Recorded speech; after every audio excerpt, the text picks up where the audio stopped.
The United States government has a long history of bailing out banks in times of economic crisis. This phenomenon can be traced back to the Great Depression, when many banks failed and the government stepped in to stabilize the financial system. Since then, bank bailouts have become a common practice in the U.S., with taxpayers often footing the bill. One of the primary reasons that the government bails out banks is to prevent a systemic collapse of the financial system.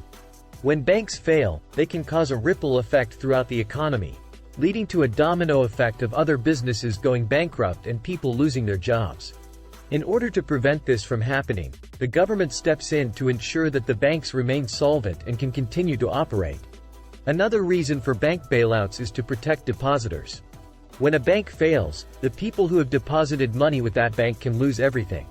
The government steps in to ensure that depositors are protected and that their money is safe. However, there is often criticism that bank bailouts are unfair to taxpayers, who end up footing the bill for the mistakes of bankers.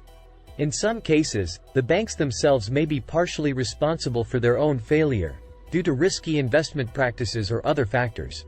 In these cases, critics argue that the government should not be bailing out banks for free, and that the people who the banks owe money to should be compensated instead.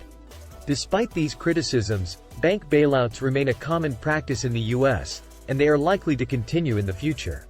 As long as banks remain an integral part of the U.S. economy, the government will continue to view them as too big to fail and will step in to prevent their collapse. Whether or not this is fair to taxpayers is a matter of debate, but for now, bank bailouts remain a necessary evil in the world of finance.